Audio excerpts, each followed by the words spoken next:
Yamunatira vanachari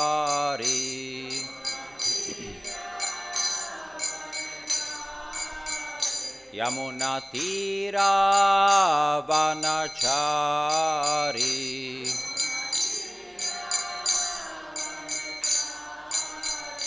Jaya Radha Madhava Kunja Bihari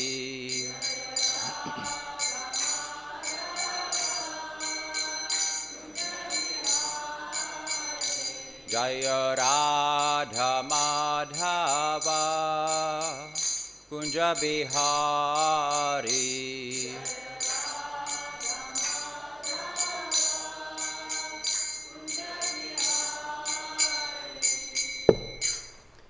Jam Vishnupad Paramahamsa Parivrajaka Acharya Ashtatarashta Shri Srimad Abhay Charan Bhaktivedanta Swami Prabhupada ki Ananta Koti Vaishnava Vrinda ki Nama Acharya Shri Ras Thakur ki Prem se kaho Shri Krishna Chaitanya Prabhu Nityananda Shri Advaita Gadadhara Shrivas Adi Gaur Bhakta Vrinda ki Shri Shri Radha Krishna Gop Gopinath Radha Kund Shyama Kund Giri Govardhan ki Vrindavan Dham ki Mayapur Dham ki Gangamayi ki Yamunamayi ki Tulsi Devi ki Bhakti Devi ki Samaveta Bhakta Vrinda ki Jai Nitai Gaur Pramanande.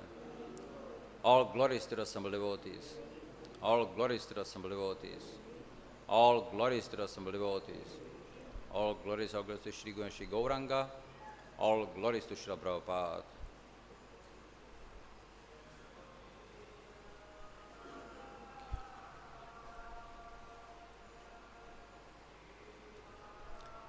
Om Namo Bhagavate Vasudevaya. Om Namo Bhagavate Vasudevaya. Om Namo Bhagavate Vasudevaya.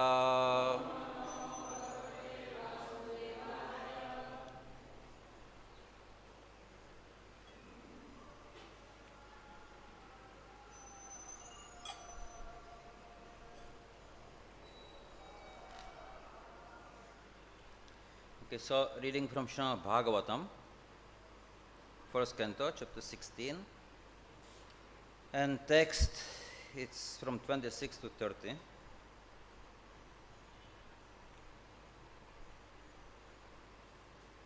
Yesterday, it was already happening. I think we are supposed to read the second part, probably. Yesterday was the same.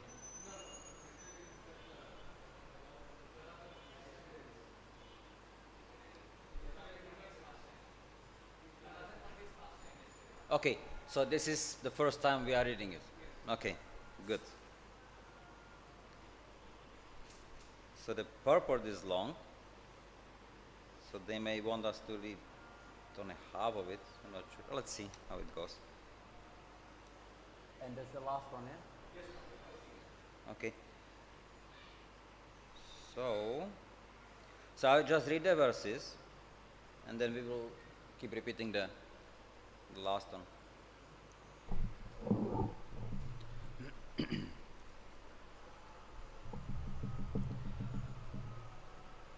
Satyaṁ śaucaṁ dayā kṣāntis tyāgaḥ santoṣa ārjavam śamo damas tapaḥ sāmyaṁ titikṣoparatiḥ śrutam gyātam jñānaṁ viraktir aiśvaryaṁ śauryam tejo balaṁ smṛtiḥ svātantryaṁ kauṣalam kantir aiśvaryaṁ ārjavam eva ca pragalbyam prasharyakshilam saha ojo balaṁ bhagah gambīryam stiyaram astikyam kirtirmano nahang kritihi ete chantye cha bhagavan nitya yatra mahā-guṇāḥ prārtya mahatvam ichadbhir navidyanti smakarhichit. Okay, so please repeat. Tenaham guṇa-pātreṇa śrī-nivāsena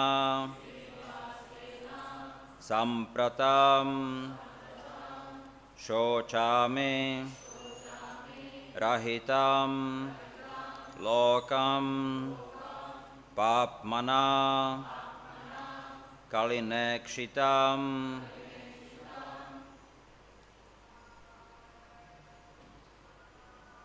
tenaham guṇa-pātreṇa śrī-nivāsena sampratam śaucaṁ rahitam lokam papmana kalinekshitam tenaham guṇa-pātreṇa śrī-nivāsena sampratam śaucaṁ rahitam lokam papmana kalinekshitam tenaham guṇa-pātreṇa śrī-nivāsena sampratam śaucaṁ rahitam lokyam papmana kalinekshitam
Matajis?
Satyaṁ, truthfulness. Śaucaṁ, cleanliness. Dayā, intolerance of others' unhappiness. Kṣāntis, self-control even if there is cause of anger. Tyāgaḥ, magnanimity. Santoṣa, self-satisfaction. Ārjavam, straightforwardness. Shamaha, fixing of the mind. Damaha, control of the sense organs. Tapaḥ, trueness to one's responsibility. Sāmyaṁ, indiscrimination between friend and foe. Titikṣa, tolerance of the offenses of others. Uparatiḥ, indifference to loss and gain. Śrutam, following scriptural injunctions. Jñānaṁ, knowledge, self-realization. Viraktir, detachment from sense enjoyment. Aiśvaryaṁ, leadership.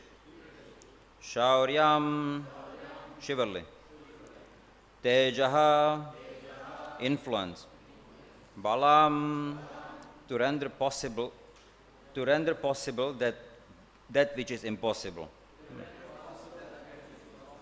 smṛtiḥ, to find one proper duty. Svātantryaṁ, not to depend on others. Kauṣalam, dexterity in all activities. Kṣāntis, beauty. Dharyam, freedom from disturbance. Mārjavam, kind-heartedness. Eva, thus. Cha, also. Pragalbhyam, ingenuity. Prashrayah, gentility. Shīlam, mannerliness. Sahaha, determination. Ojaha, perfect knowledge. Balaṁ, proper execution. Bhagaha, object of enjoyment.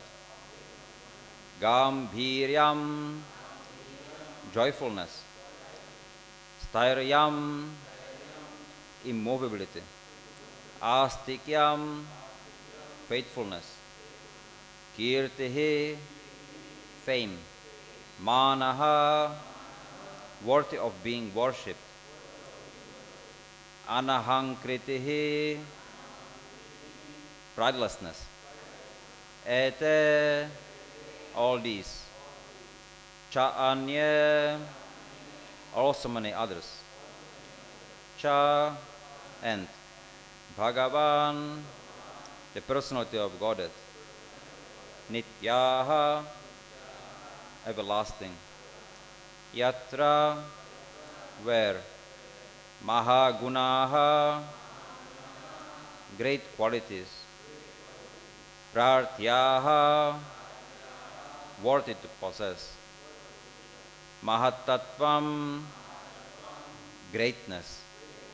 Ichadbhihi, those who desire so. Na, never. Viyanti, deteriorates. Sma, ever. Karhichit, at any time. Tena, by him.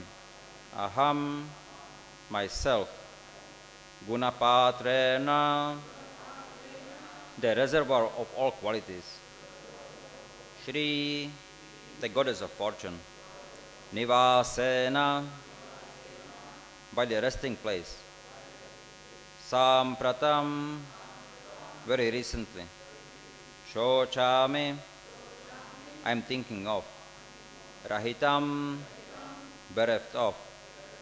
Lokam, planets. Papmana, by the store of all sins. Kalina, by Kali. Ikshitam, is seen. Translation and purport by Srila Prabhupada. In him reside 1. Truthfulness. 2. Cleanliness. 3. Intolerance to others' unhappiness. 4. The power to control anger. 5. Self-satisfaction. 6. Straightforwardness. 7. Steadiness of mind. 8. Control of the sense organs. 9. Responsibility. 10. Equality. 11. Tolerance. 12. Equanimity. 13. Faithfulness. 14. Knowledge. 15.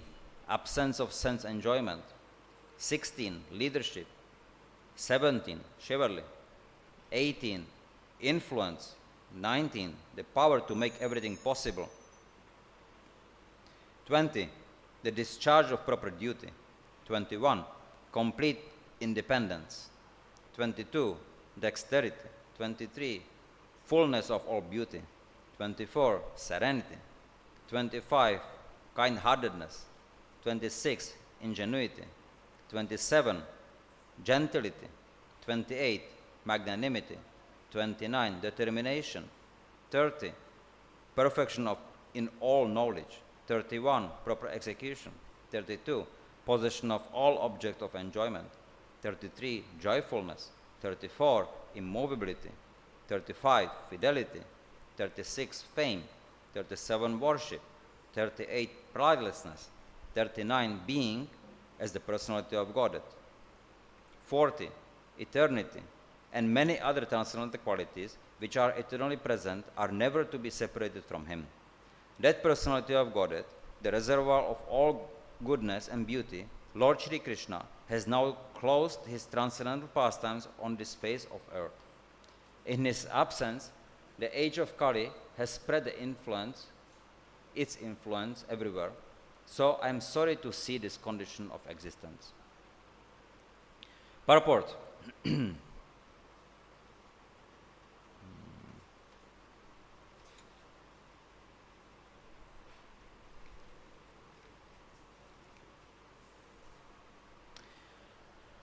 Even if it were possible to count the atoms after smashing the earth into powder, still it would not be possible to estimate the unfathomable transcendental qualities of the Lord. It is said that Lord Anantadeva has tried to expound the transcendental qualities of the Supreme Lord with his numberless tongues, and that the numberless years together it has been impossible to estimate the qualities of the Lord. The above statement of the qualities of the Lord is just to estimate His qualities as far as a human being is able to see Him. But even if it is so, the above qualities can be divided into many subheadings. According to Srila Jiva Goswami, the third quality, intolerance to others' unhappiness, can be subdivided into 1. Protection of the surrendered soul, and 2. Well-wishes of the devotees. In the Bhagavad Gita, the Lord states that He wants every soul to surrender unto Him only, and He assures everyone that if one does so, He will give protection from the reaction of all sins. Unsurrendered souls are not devotees of the Lord, and thus there is no particular protection for everyone in general. For the devotees, He has all good wishes, and for those who are actually engaged in loving transcendental service of the Lord, He gives particular attention. He gives direction to such pure devotees to help them discharge these responsibilities on the path back to Godhead. By equality, 10. The Lord is equally kind to everyone as the sun is equal in distributing its rays over everyone. Yet, there are many who are unable to take advantage of the sun's rays. Similarly, the Lord says that surrendering unto Him is the guarantee for all protection from Him. But unfortunate persons are unable to accept this proposition, and therefore they suffer from all material miseries. So even though the Lord is equally well-wishing to everyone, the unfortunate living being, due to bad association only, is unable to accept His instructions in toto, and for this the Lord is never to be blamed. He is called the well-wisher for the devotees only. He appears to be partial to His devotees, but factually the matter rests on the living being to accept or reject equal treatment by the Lord. The Lord never deviates from His word of honor. When he gives assurance for protection, the promise is executed in all circumstances. It is the duty of the pure devotee to be fixed in the discharge of the duty entrusted to him by the Lord or the Lord's bona fide representative, the spiritual master. The rest is carried on by the Lords without a break. The responsibility of the Lord is also unique. The Lord has no responsibility because all his work is done by his different appointed energies. But still, he accepts voluntary responsibility in displaying different roles in his transcendental pastimes. As a boy, he was playing the part of cowboy. And as the son of Nanda Maharaj, he discharged responsibility perfectly. Similarly, when he was playing the part of a kshatriya, and as the son of Maharaj Vasudeva, he displayed all the skills of a martially spirited kshatriya. In almost all cases, the kshatriya king has to secure a wife by fighting or kidnapping. This sort of behavior for a kshatriya is praiseworthy in the sense that the kshatriya must show his power of chivalry to his his would-be wife, so that the daughter of a kshatriya can see the valor of her would-be husband. Even the personality of Godhead, Sri Rama, displayed such a spirit of chivalry during his marriage. He broke the strongest bow, called Haradhanur, and achieved the hand of Sita Devi, the mother of all opulence. The kshatriya spirit is displayed during marriage festivals, and there is nothing wrong in such fighting. Lord Shri Krishna discharged such responsibility fully because although he had more than 16,000 wives, in each and every case he fought like a chivalrous kshatriya and thus secured a wife. To fight 16,000 times to secure 16,000 wives is certainly possible only for the Supreme Personality of Godhead. Similarly, he displayed full responsibility in every action of his different transcendental pastimes. The 14th quality, knowledge, can be further extended into 5 subheadings, namely 1. Intelligence, 2. Gratefulness, 3. Power of understanding the circumstantial environments of place, object, and time, 4. Perfect knowledge of everything, and 5. Knowledge of the self. Only fools are ungrateful to their benefactors. The Lord, however, does not require benefit from anyone besides himself because he is full in himself. Still, he feels benefited by the unalloyed services of his devotees. The Lord feels grateful to his devotees for such unsophisticated, unconditional service and tries to reciprocate it by rendering service, although the devotees also has no such desire in his heart. The transcendental service of the Lord is itself a transcendental benefit for the devotee, and therefore the devotee has nothing to accept from the Lord. On the assertion of the Vedic aphorism, Sarva Kalau Idam Brahma, we can understand that the Lord, by his omnipresent rays of his effulgence, called Brahma Jyoti, is all-pervading inside or outside of everything, like the omnipresent material sky, and thus he is also omniscient. As far as the beauty of the Lord is concerned, he has some special features that distinguish him from all other living beings. And over and above that, he has some special attractive, beautiful features by which he attracts the mind of even Radharani, the supermost beautiful creation of the Lord. He is known, therefore, as Marana Mohana, or one who attracts the mind of even Cupid.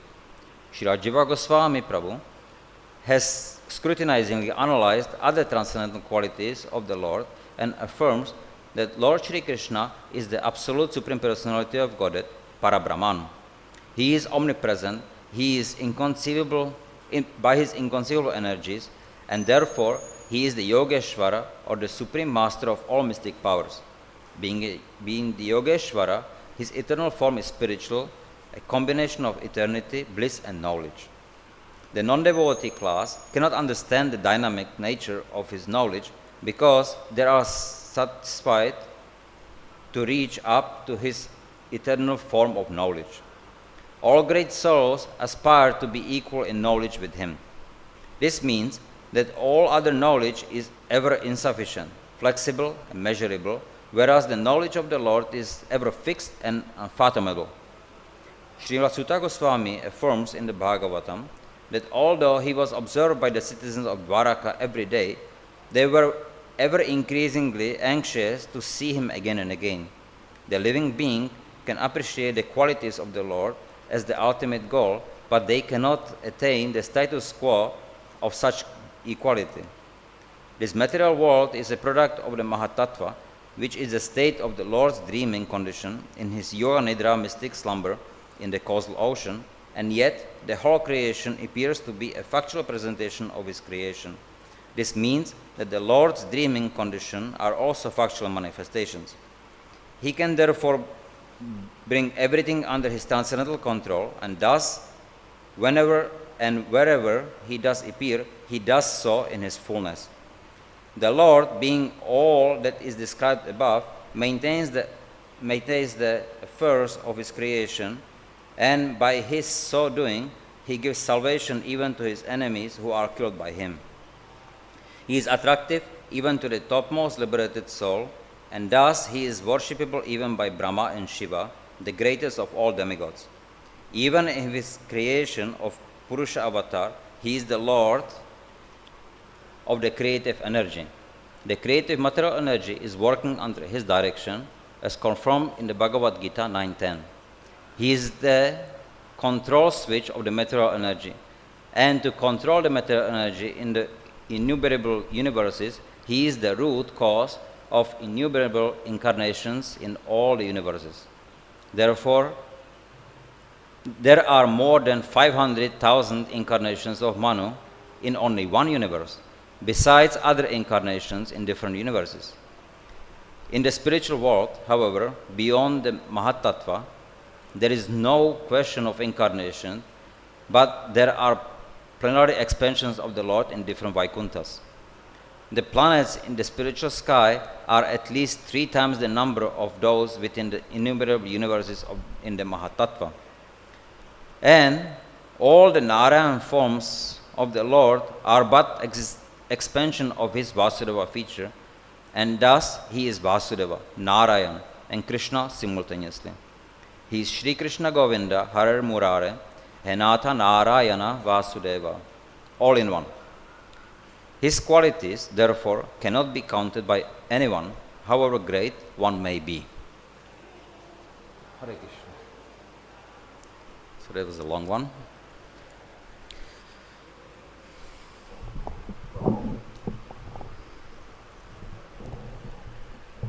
So here we are talking about some qualities of the Lord. And we see the solution to the problems we are getting. Now there is the Bhumi Devi, right? No.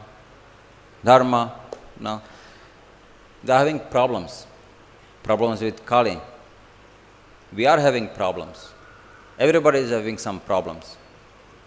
And we are trying to solve our problems. But there is no material solution to a problem. We may solve something temporarily, but it's going to last only for some time. Then we have to change the conditions. Now it's hot outside, so we have the fans on because it's hot. But when it's cold outside, you put the fan on, you get sick. So the fan is not the solution, it's temporary solution. So therefore, we are accepting that position that, okay, I am, at least I found some solution, something. But it is temporary. And the Bhagavatam is telling us, if we want to find permanent solution, then that solution can only come from Bhagavan, can come from Krishna. So surrendering to Krishna is the only way how we can solve these problems. And the problems are there, we know that, right? Like the example, now we can use the recent one. Now we see there is a fight between Russia and Ukraine, but actually it's the Russia against the West, or maybe even the West against the East. So, I mean, it depends how we look at it. And it's not necessary, but one may feel that it's necessary. One may feel he has the power to do it, to show something. It will happen. Ego. And why the ego starts? Thinking, well, I'm being bullied, or it can be anything. But if you look into the real way, is they behave differently. They are not as I want them to be. And then we have to correct. So teacher, parent, they also must see that the children, they behave as they are supposed to. So he has a ways to correct them. But if that's done out of ego, it's not going to work. So it's all because of different levels of consciousness. We talked before about then on the lowest level of consciousness, the anamaya, then people are just worried about anna, food, their own needs, and it's mine, and I'm not going to share anything with anyone, I don't care, and for that I'm going to fight. So it's a very narrow consciousness. The mentality is such that it's mine, and if you try to take it, then I'll kill you, like animals. You see the dogs, the dogs, they feel that they have some territory to protect. And if another dog steps into their territory, they're immediately barking. They don't even know why. It's just, they feel, okay, they have to protect it. But if the intruder dog is stronger, then the other dog, oh, okay, no problem, yeah, take it, it's fine. It's because he's stronger. So now I control you, and then you go away, or you can serve me. That's the mentality. That's just it belongs. Everything belongs to me. The whole world belongs to me. I have the right to the whole world. And we had seen so many examples. King Vena, he thought he can do whatever he wants, and that he can attack. But as long, he was very cruel, okay, but as long as he was not bothering the Brahmanas, he was not disturbing them in their sacrifice, they would tolerate. Because, okay, he is cruel, so at least the thieves and dacoits, then they are afraid, so at least something is there. But once he started to bother the Brahmanas, they come to him and they were nice. They explained to him, look, there is certain things which you can do, okay, I mean, it's not ideal, but as you are doing, take care of your responsibilities, protect the citizens. But don't bother us. We need to do sacrifices, we need to please the Lord, so then there is some prosperity. And then he said, no, I don't care. I am the Supreme. You don't know. All the demigods are in me. No, I control everything. So, no need for a sacrifice to the Lord. I am the Supreme Lord. So when they saw that he's actually lost his plot, then they had no other choice. They killed him. So that's what happens. People, they become drunk with money, with sex, and with opulence, power. No? That's what happens. So, and after that, they have to face the consequence. So, trying to solve some problem, just that, okay, I will impose my power over somebody, it's never going to work. Temporarily maybe, but there is going to be some uprising, and then again it will go the other way. No. And it's only going to bring more disaster, calamity. It's going to bring calamity.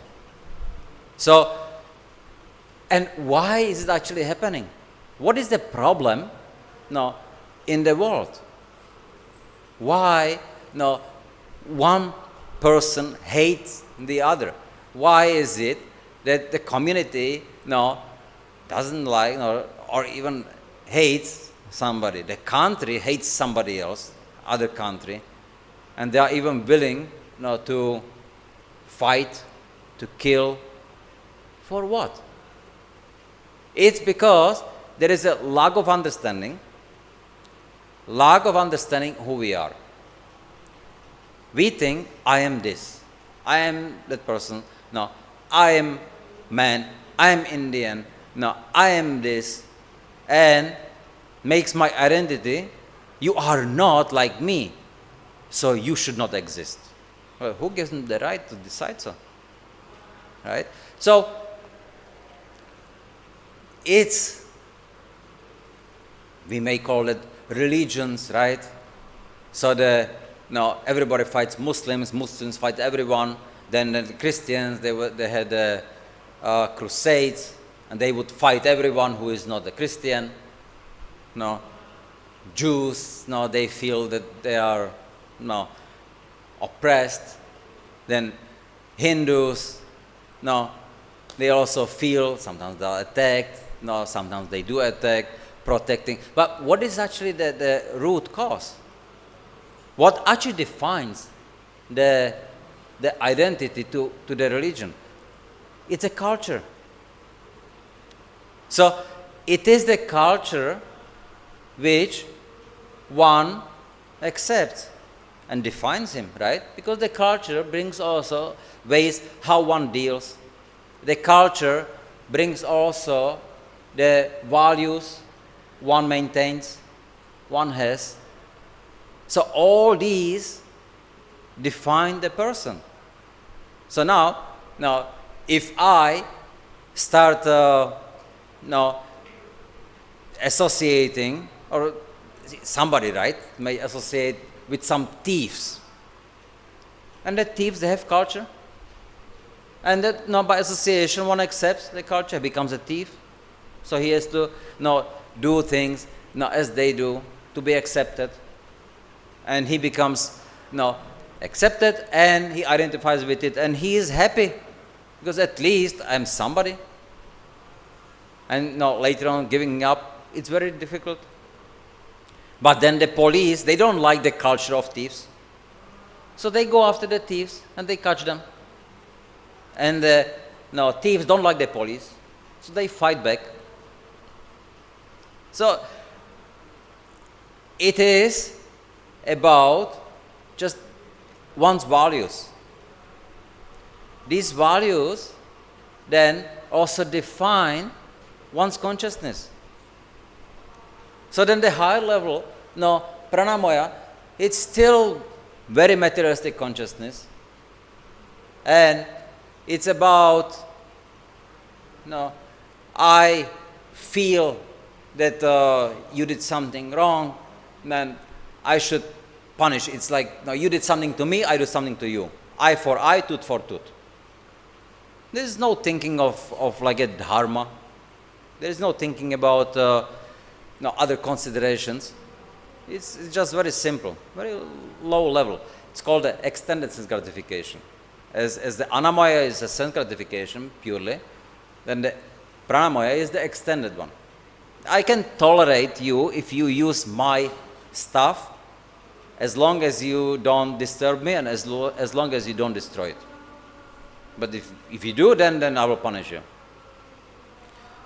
But who is it? Other considerations, no need. Comes with the next level, the manamaya. That's the platform where dharma starts. Then we consider who is the person. He did something. Right? Who is what he did. Then why did he do it? He stole something. Why did he steal it? Was he hungry? Was he greedy? Or he needed for somebody? And these are considerations which you will use to judge a person. That's dharma. That will not exist in the previous... he stole, then he must be punished. But in dharma, you consider. So even the manamaya is still on the platform of, like a bodily platform, but at least there is already the considerations of the dharma, the values. But the real consciousness comes above the vijnanamaya, which this is the platform of a devotee practicing sadhaka. He is trying to transcend this material world to then anandamaya or pure Krishna consciousness. So in the process, then he is still following the dharma. He is following varnashrama dharma, daivi varnashrama dharma. Because these values then take him away from the material world. It will help him to achieve pure Krishna consciousness. So he takes advantage of that. He does it. So this is, from that platform, then it's not on the bodily platform. That's already above. But the real goal is the anandamaya. So, now, if the difference is there, then people act worse than animals. Oh, no. Somebody tries to help someone, but he sees it as, no, you are trying to attack me, or you are trying to impose something on me, I'll kill you. No. It's useless. Because then by killing, you also get the karma for killing a person. And then you are going to face the consequence. So you may solve your problem that somebody is bothering you now, but you will face the problem later on as a consequence. So that's not the solution. The real solution is then to see what is the dharma, what is the dharma of the living being, what is the dharma of a family, what is the dharma of community, what is the dharma of a country. And that's the glorious, we hear the kings, right? Now Parikshit Maharaj, then he is the king of the whole world. But he knows what the dharma is, and he is seeing that everybody in the world can follow this dharma. And now he sees Kali is there, and he is not following the dharma. So he needs to protect him from then influencing others not to spread nonsense. But he is basing his punishment on the scriptures, Guru, Sadhu, Shastra. But if we base our judgment on our mind, thinking that I can do whatever I want, then we are going to get the consequence which are going to be very severe. So first of all, then we need to learn, again, what is the nature of the living entity? Who is the living entity? Who am I? Why am I acting so foolishly? Why am I thinking like that? What is it? So to try to find the proper consciousness on which the platform of Krishna consciousness is understood. And that's what Bhagavatam explains. Bhagavatam explains very clearly what is Krishna consciousness. So it gives us the values which we are supposed to practice. It gives us the ways how we are supposed to deal with each other. It gives everything. Works on the principles and gives details. But we see the same fights like no, it's happening in the world. The same fights are happening in ISKCON, in our society, and based the same thing. Westerns against Indians, against Westerns, because we have different culture, they have different culture, and it's crazy. And it's because of different values. So it's fine. Anybody can come, and yes, we are not educated, we are not trained. What do we know? But at least we should try to educate ourselves. We should try to study Srimad Bhagavatam. We should try to apply Srimad Bhagavatam. Not like some devotees are saying, this Bhagavatam, no, this is old. Now we have to live differently. This doesn't apply today. It's a nonsense. Applied before applies now, and everything as in Bhagavatam will apply in the future. Of course, after some thousands of years, it will be very difficult in the Kali Yuga to apply it. Okay, but then, because of the consequences. So if we learn to understand the books, the Shishya, or the Shiksha, right, of Srila Prabhupada, and follow that, then there will be no fights among devotees. We will understand each other. And if, as Srila Prabhupada is talking in Bhagavatam, we are able to preach and spread Varnashrama Dharma, establish Varnashrama Dharma in the world, there will be no fights. Definitely not useless fights. So, but first we have to follow ourselves to be able to teach somebody, to preach. So, it starts with ourselves. We need to study Srila Prabhupada's books. We need to understand, and we need to follow, and we need to apply those in our life. Because the application of these instructions brings us to vijnana, to self-realization. That's what we need. Just knowing it, know the verses, memorize some verses, like a parrot that you can repeat them, what's the use if you don't understand? No use. Better to know less, but know exactly how to apply them in your life. Sarva dharman parityajya mamekam sharanam vraja. Aham tam samapapebhyo mokshayishyami mam sucharam. Krishna says that very clearly. Okay, everybody should know this verse, right?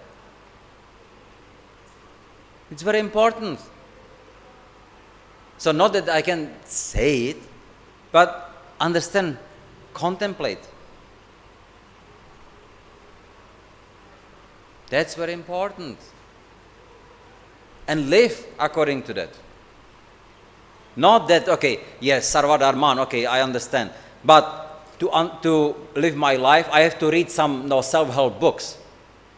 Because I don't know how to manage my life. And I'm not reading Gita or anything like that. Yeah. So, yes, sarva dharman, okay, I gave up Muslim religion. I gave up this religion. Okay, but I'm living life according to how I want. No, that's your religion.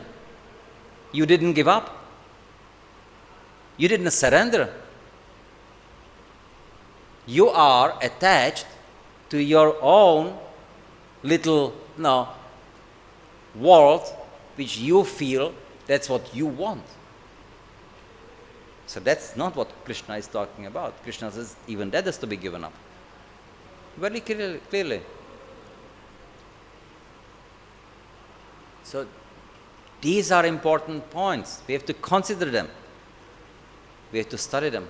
And we have to live according to them. Once we do that, then others will listen to us. Not otherwise. Why should they? You preach something, but no, you live something else. Like they say, right? You preach water, but drink wine. No. What's the use? No, drink water, preach water. So, okay. Any question?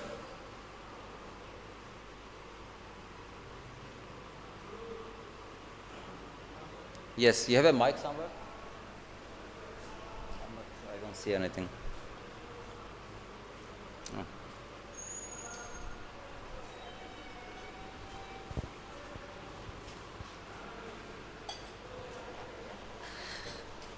Maharaj, thank you very much for the wonderful class, especially your your description about the pranamaya and vijnanamaya. So it was a new thing for me.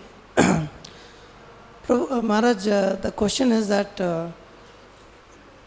differences will always be there, and it's very difficult to ascertain who's right and who's wrong. So there's a problem that we cannot ascertain who's right, who's wrong, and we also have our differences. So it's like a catch-22 situation. See, it's very simple, right? Now, if we don't understand what is right or wrong, then first of all, we should not be the judgment, nor judges, make things deciding what's right and wrong. So previously, the king is the one who decides what's right and wrong. So you come and say, I have this opinion on that person. The person comes and he says, this opinion on you. And the king, he makes a judgment. And everybody accepts it, and it's fine. Because the king also doesn't judge it himself. He is listening to his ministers, brahmanas. And they will decide based on Guru Sadhu Shastra. So previously, it was just like that. Okay, some dispute is there. Anybody could come to a king to get his rights. But nowadays, everybody is the judge. You have the information, right to know, right? Right to know everything. For what? Oh, okay, he is like this, and I feel he is right. But he is like, no, I feel he is wrong. No, who is right? I feel. Everybody feels differently. Therefore, you cannot make a decision. It's about feelings. Today I feel like this, tomorrow I feel differently. But Shastra is not like this. Shastra is not based on feelings. It's based on what the Lord says is right. So we find in the Shastra, okay, this is right and this is wrong. And that's what it is. But to accept that, you have to have some values, you have to have some level of surrender to be able to do that. So, and accept that, okay, now I have some feelings, but I don't know if I'm right or wrong. Therefore, I should consult somebody, then who can help me? The king, even though he is very pious, he is very learned. He is learned like Brahmana. He studies the same thing as Brahmana. But because of his sometimes involvements in things, diplomacy, then he does not himself take the decision on his own because he knows it's danger. My decision may be tint by some attachments. Therefore, I need to consult my ministers, whom I trust they are above the sense, above being affected by their senses. So they are very proper. So I trust them. So whatever decision they give me, then I will very seriously consider it, and with consultation with them, I will declare that something is right, something is wrong. And I can say that according to my best knowledge, I did it based on Guru Sadhu Shastra. And it's done. But nowadays, there is no Guru Sadhu Shastra. It's just my mind. I can decide, I can have opinion on anything I want. And if you have big mouth or you have a computer, you go on the Facebook and you say that you have this opinion and everybody will believe you, right? No, just because you said it. It's a nonsense. So now with the disinformation, which everybody knows that what's on the Facebook, you cannot believe. So people don't trust anyone. So now you just learn that you cannot trust anything of anyone, whoever says. And that also means, now, okay, you say Shastra says, but I don't trust. So people become more and more self-centered. I can trust only myself, my senses. And where it goes, consciousness goes down. So everybody will be like animals, worse than animals. And if you read 12th canto of Bhagavatam, then you will come to know where it leads to. People will suffer more and more. The authority must be maintained. People have to be trained to respect authorities. Without respect, there is no way how we can achieve anything. And if you don't respect authorities, when you are young, you are not trained to, and you are trained to critically think about everything and everyone and don't believe anything, then you will definitely not accept authority of Krishna.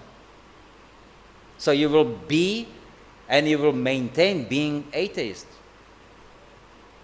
And with that, how can one progress? Then the best thing what you can do in your life is to gratify your senses. Just have sex, have drugs, and that's all kind of like it will give you satisfaction, so-called. But then later on, you will not be able even to come to the platform like Ārjavam did. Because Ārjavam also enjoyed, and he fell down, but at the end of his life, he was able to realize. Because he was trained as a brahmachari, so he remembered. But people who are not trained, they will not.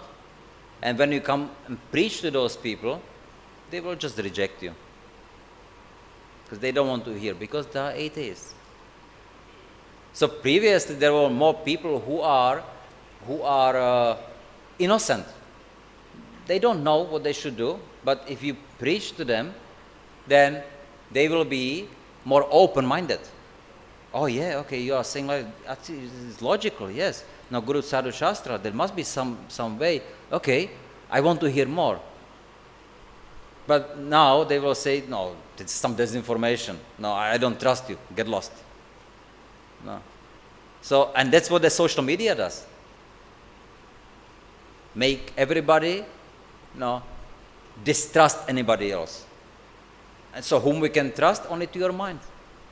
And where does that lead to? Catastrophe. That's the problem. Yes?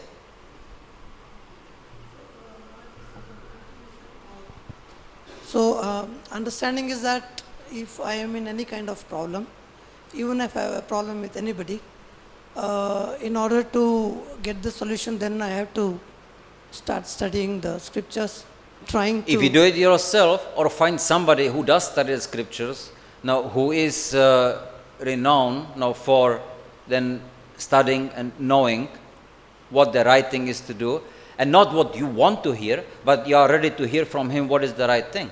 He may give you some solutions which are not going to be very pleasant, but you trust him, and therefore you follow them. No. And that's what our leaders must do. But even our leaders don't follow the Shastra. At least some, okay. Most, yes, some don't. And they follow some other people who just make up their things because it works, some corporate culture and this, that. But that's a temporary. It works only for some time. No. And after that, it just doesn't. So we have to find somebody who is the bona fide, who understands the Guru Sadhu Shastra, and based on that, under his guidance, and try to understand then how am I going to apply. So here the principles, here the details how to apply it in your situation. Don't mix principles and details. Put it in work, and then you will get the perfect solution. And that can be also reading and studying Srila Prabhupada's books. The perfect solutions are there. So if we do that, we will find the way what we should do in our lives to make it perfect. Thank you very much. Hare Krishna. Okay, last one then. Yeah. You want to use the mic? Maharaj, you said if correction is done out of ego, it won't work, if I understood it right. So whenever we are trying to make a correction and it doesn't work, so does that mean that I was doing it out of ego? Could be, but could also be that you are trying something to do, but somehow it's not up to you to make the correction. To make a correction, then you have to have some power. Right? You have to have some power to make the connection. Or you have to have some influence to make the connection, to the correction. Like you see somebody is doing something wrong. Okay? So either you are responsible for the place, you are responsible for the community where he's from, right? And you have to tell him, hey, don't do it here. I'm the temple president and you are doing some nonsense here. No, get out of the temple. No, out of authority, I have the power and you have to use it to correct it, right? Or it's your friend doing something. So if influence, because he's your friend, he's going to listen to you. Hey, you are doing something wrong. Please don't do that. You will suffer because of this. You have the influence, then you have to use it. As a father, you have to use your influence to correct your son. Right? Because you love him, then he does something wrong, so you correct him, because if you don't, then you know that he will do something wrong later on, and then he will suffer. So you correct him based on influence. So if you don't have any of these, and you see somebody doing something wrong, then you have to find somebody who has the power to do something about it, or who has the influence to do something also. Call some policeman, or call some his friends, or call some be security guard, or whoever, right? To fix the situation. But if you don't have any of that, what can you do? Right? You don't have the power, you don't have the influence, you don't have the means to even get somebody to do something.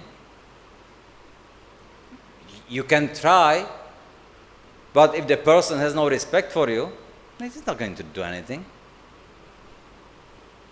You can try, definitely. But so that's how you can make your correction. But if it doesn't work, then you try to help someone, but if someone doesn't want to be helped, it's not out of your ego. No, you did your best. Then you should be content that you did your best, you are satisfied with that. If you didn't, try to do your best, see what you can do more. But if you could not do anything more, then okay, no, that's what it is. It wasn't your ego. Thank you, Maharaj. Thank you so much. Okay. Hare Krishna. Jai Grantaraj Srimad Bhagavatam ki, Srila Prabhupada ki, Jai Nitai Gaur Premanande.